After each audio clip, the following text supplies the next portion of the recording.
comparison time. See you in a minute.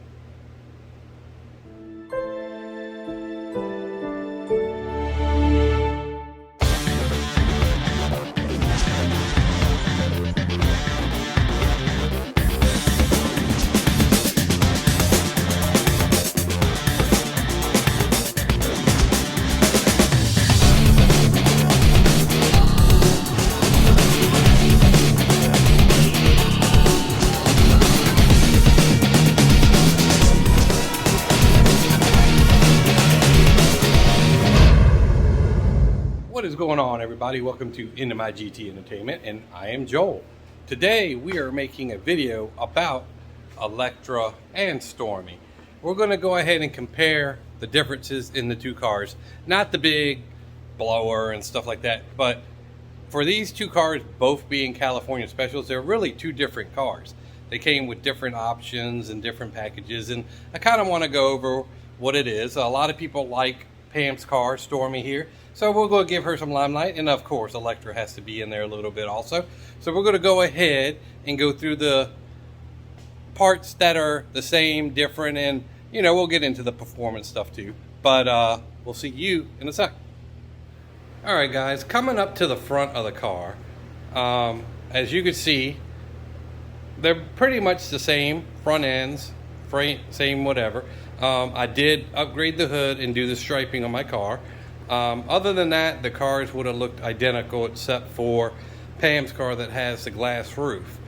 Like I said, pretty much everything else is the same, but you know, I had to go ahead and add my little flavor to it. So I went with the Cervini's Stalker 2 hood, and then did a striping package from Altuco here in Richmond. And if you could see the difference here on the striping, it's usually not noticeable. It widens out as it goes up.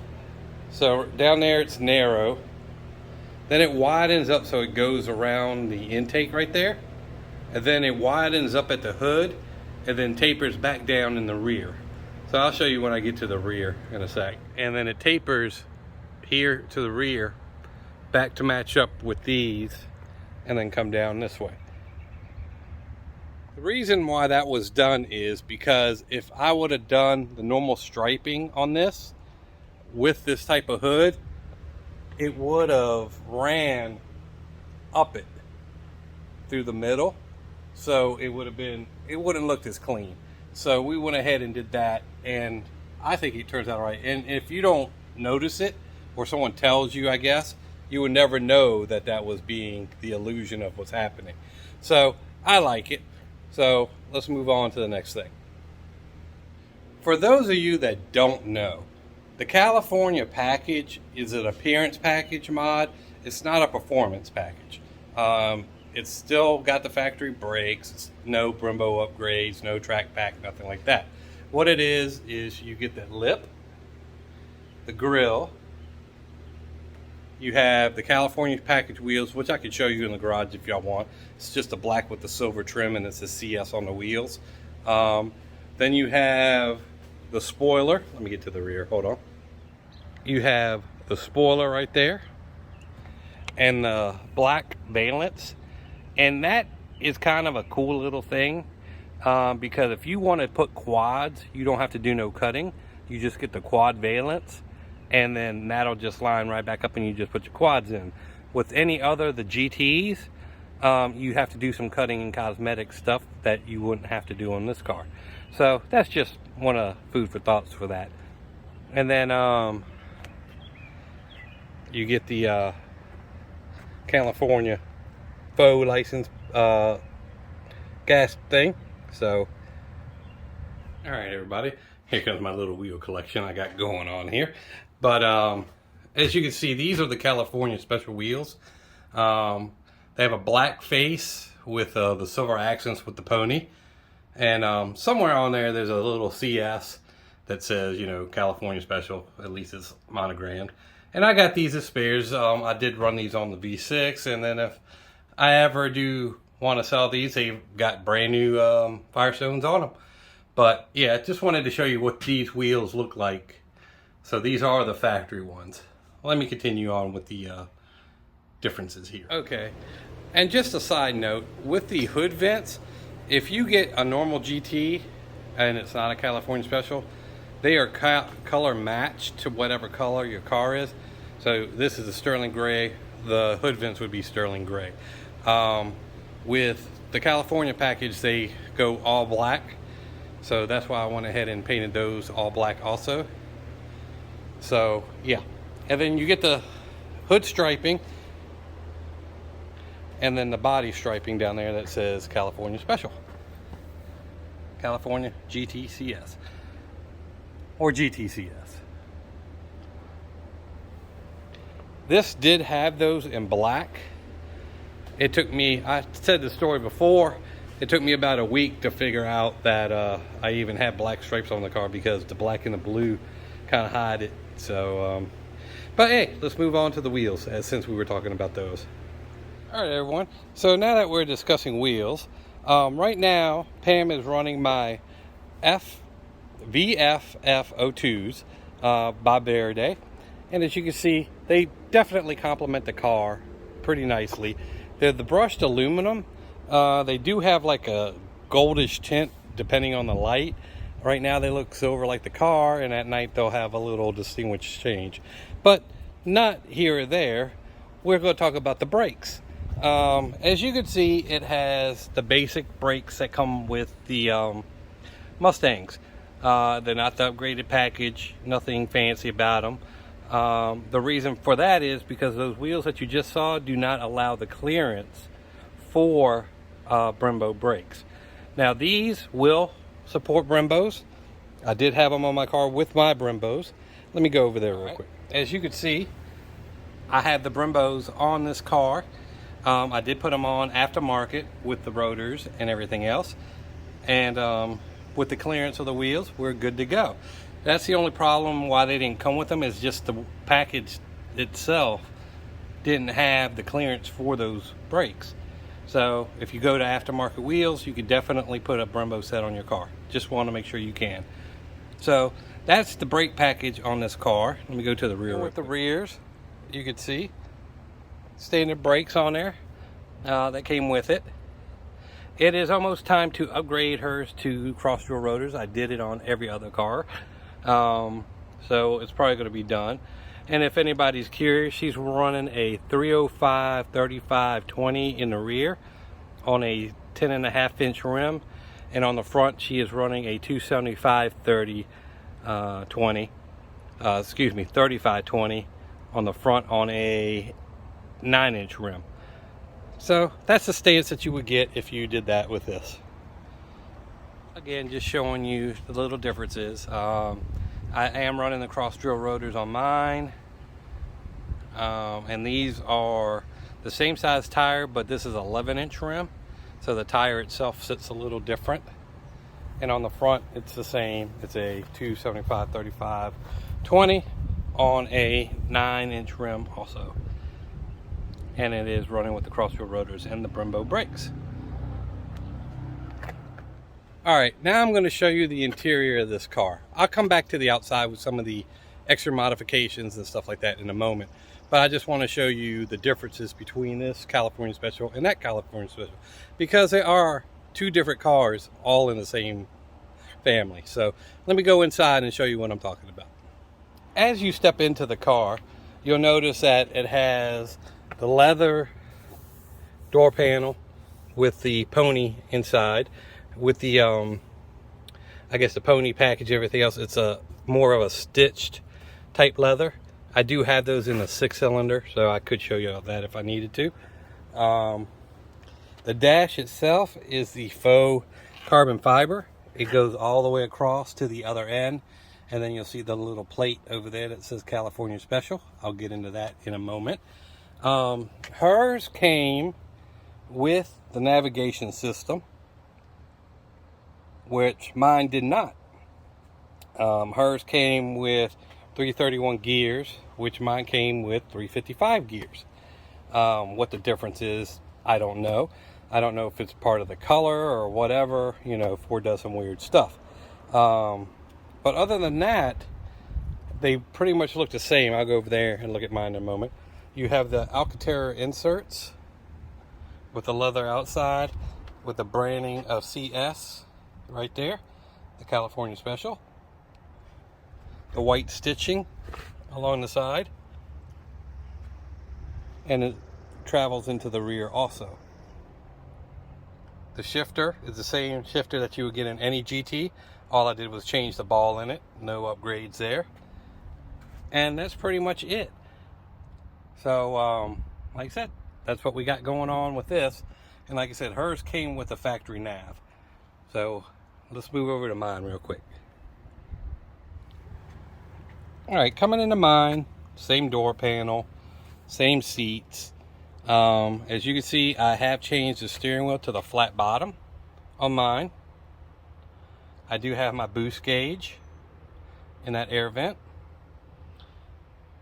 I do have a different shifter ball, which is branded with the California Special logo on it, with a MGW race spec shifter. Mine came with a normal stalker system, the one that pretty much every GT has. So I went ahead and upgraded the stereo to this Kenwood Exelon, and it does great. It does everything I needed to do. It has Apple CarPlay, it has Android Auto. It even gave me a little pocket down there with some USBs if I want to add some stuff to it. And yeah, and the radio does some trick stuff. If you watched any of my other videos, if y'all need to know about it, drop a comment and we'll talk about it. And then everything else is pretty much just like the factory left it. The roof. So yeah, that's pretty much what the interior looks like. Let me go back to Pam's car and show you something else. We'll attack this from the other side. So the only thing that her car major difference in it, besides the nav, is this glass roof. And it's a pretty nice option. It has the little skirt that comes up if you want to cover it up, just like you do like a normal sunroof. She always has hers open because she likes the heat. She should live in Florida, that's what I'm telling her. But for the most part, that is it. And that's what it looks like on the outside. It's kind of a nice little thing. Not every GT has it. Some do, some don't. But yeah.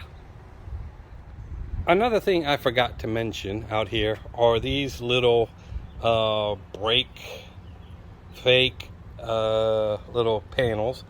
They make it look like they're the little brake coolers that go on the accents. They're not functional, they're just stick-on.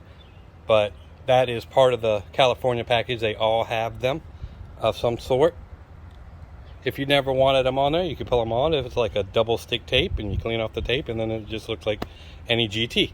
Let me get around to the front side of them. Yep, so that's kind of what they look like. It adds a nice little accent to it. I mean, they're not functional and they just look pretty. That's about it. Some people like them, some people don't. So it's kind of your opinion on what you like and what you don't like. But as you can see, they're on my car, so I assume I like them too.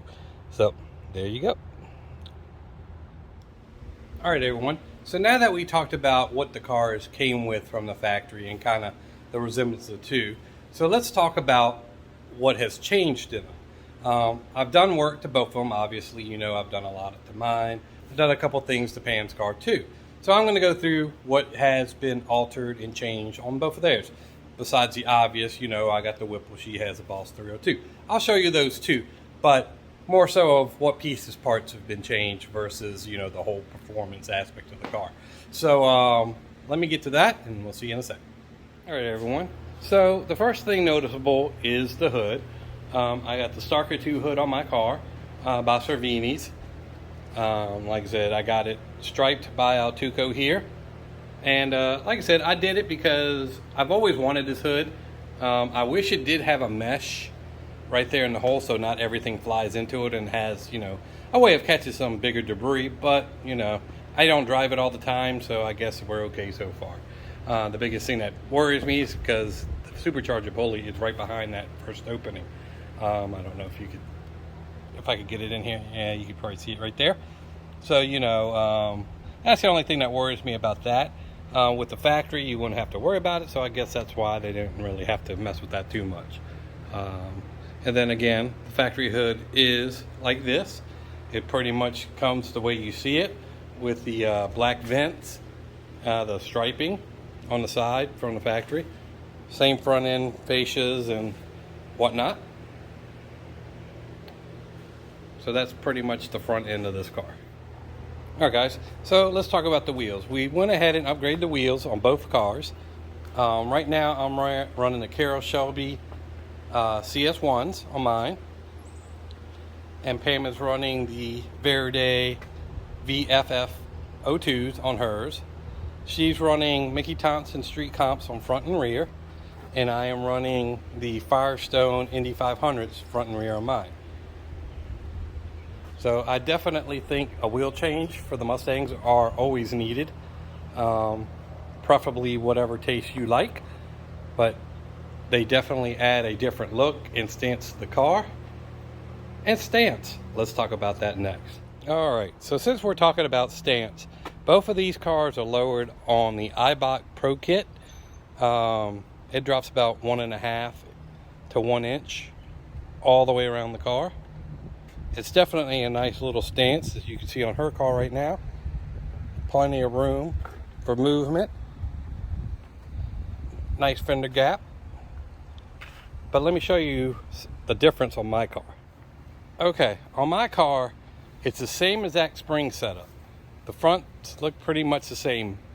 The rear is a little more tucked, and I believe it's because of the stereo in the back added extra weight over the axle itself. So it gave it more of a flatter stance, as you can see.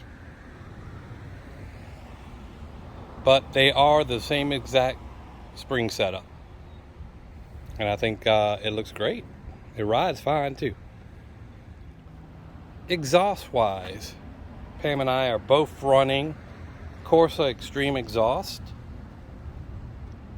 They sound great. They don't drone. They are one of the more pricier axle backs out there, right around $700-800.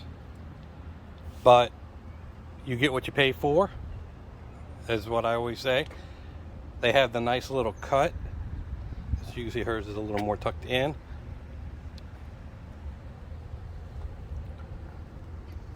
And they follow the body line of the actual bumper. So it looks pretty nice.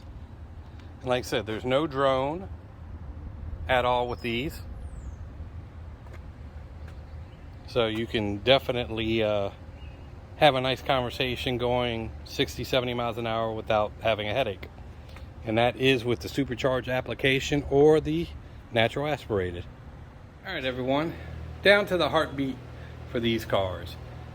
Now, they both have the Gen 1s in it. Mine's a little bit more modified. I do have oil pumped gears, a Whipple supercharger, and some little odds and ends in there. Go fast parts. But as you can see, that you could do a lot with these cars. Right now, I'm running around 716 horsepower on 93 pump gas. And it runs fine all day long. I am having, the stuff going on with the clutch, but I think it's just a twin disc deal and we're fine with that. So like I said, that's one of the modifications we'll get into in a moment. But as you can see, this is what she looks like with the Whipple supercharger. Has the JLT 3.0 catch can, a Moroso expansion tank, has whatever filter came with the Whipple, has the painted valve covers and strut tower brace,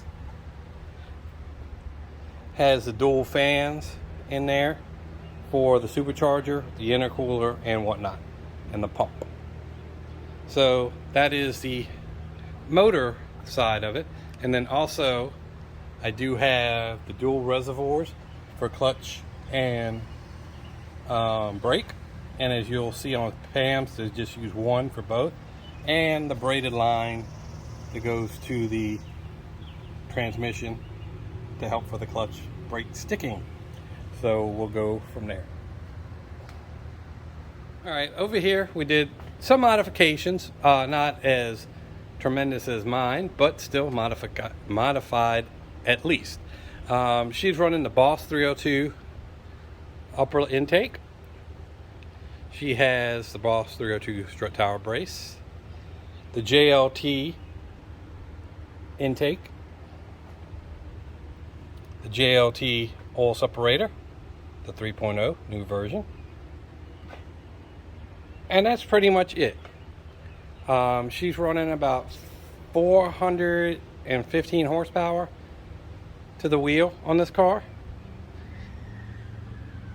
and as you can see, you have one reservoir where I have the two.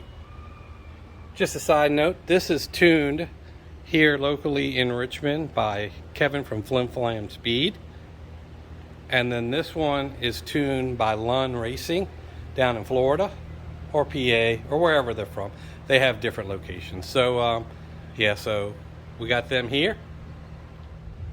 All right, and another thing that my car has that Pam does not is a beefier front sway bar.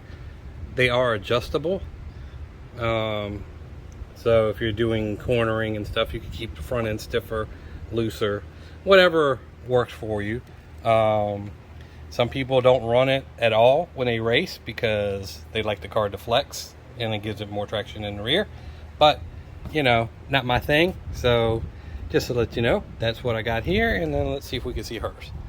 Hers is just the factory one that is down there.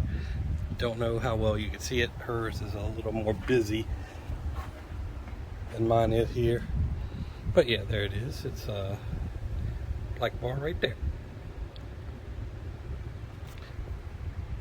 Which leads me to the rear of the two cars. With the car being lowered, they both have panhard bars by J&M Performance. So we got that done, and that's pretty much where this car stops. Over here, we have adjustable upper and lower control arms. I believe they are BMR and J&M. We have the adjustable sway bar for the rear by Eibach. So this car can take some pretty nice turns. The car will stay stiff and planted. So like I said, definitely do your suspension. It's running Koni shocks in the rear, and it's still running the factory struts in the front. Haven't had a need to change them. So definitely do your suspension if you're planning on doing any modifications to horsepower, for sure.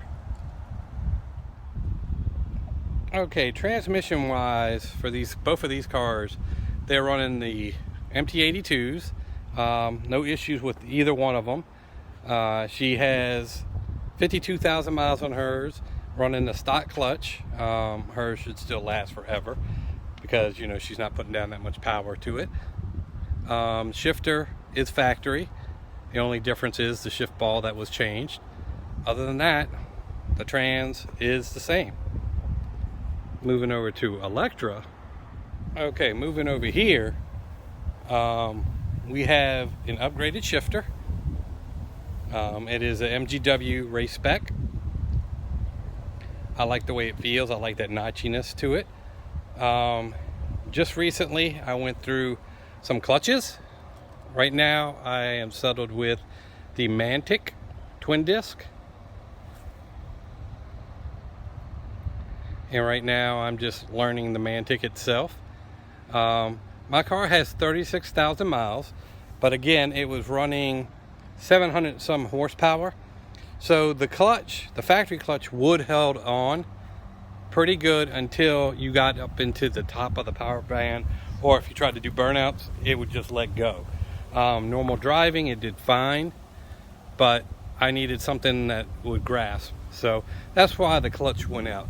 The factory one was still holding on. It was just slipping with all the extra horsepower. Eventually I would have to change it, so I went ahead and did that. But other than that, I think the cars are pretty much the same. Oh, that's okay.